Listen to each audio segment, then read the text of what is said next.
नमस्कार। आपका स्वागत है हमारे गुरु वल्लभ चैनल में। आज हम जानते हैं कि तुलसी कौन थी।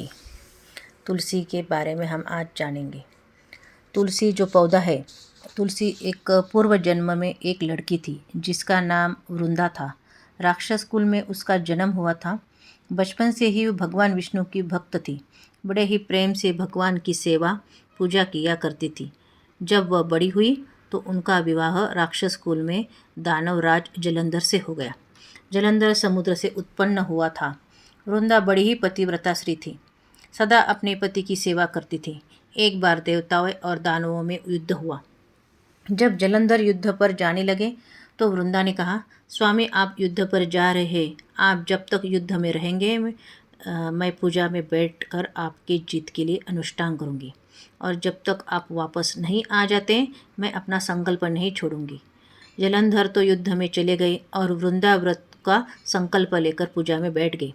उनके व्रत के प्रभाव से देवता भी जलंधर को ना जीत सके। सारे देवता जब हारने लगे तो विष्णु जी के पास गए। सबने भगवान से प्रार्थना की तो भगवान कहने लगे कि वृंदा मेरी परम भक्त है, मैं उसके साथ छल नहीं कर सकता। फिर देवता बोले, भगवान दूसरा कोई उपाय भी तो नहीं है, अब आप ही हमारी मदद कर सकते हैं। भगवान ने जलंधर का ही रूप रखा और वृंदा के महल में पहुंच गए। जैसे ही वृंदा ने अपने पति को देखा वे तुरंत पूजा में से उठ गई और उनके चरणों को छू लिए। जैसे ही उनका संकल्प टूटा, युद्ध में देवताओं ने जलंधर को मार दिया और उसका सिर काटकर अलग कर दिया। उनका सिर वृंदा के महल में गिरा।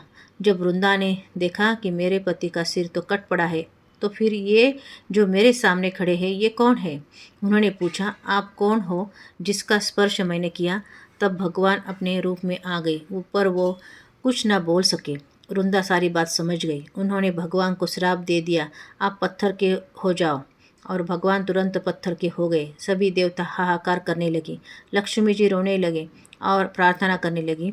सब यह वृंदा जी ने भगवान को वापस वैसा ही कर दिया और अपने पति का सिर लेकर वे सती हो गई। उनकी राख से एक पौधा निकला। तब भगवान विष्णु जी ने कहा, आज से इनका नाम तुलसी है और मेरा एक रूप इस पत्थर के रूप में रहेगा, जिसे शालिग्राम के नाम से तुलसी जी के साथ ही पूजा जाएगा, और मैं बिना तुलसी जी के भोग स्वीकार नहीं करूँगा। तब से तुलसी जी की पूजा सभी करने लगे और तुलसी जी का विवाह शालिग्राम जी के साथ कार्तिक मास में किया जाता है। देव उठनी एकादशी के दिन से ही ये तुलसी विवाह के रूप में मनाया जाता है। तो तुलसी देव उठनी एकादशी के बाद द्वादशी इस विवाह की शुरुआत करते हैं। कार्तिक पूर्णिमा तक तुलसी विवाह कर सकते हैं।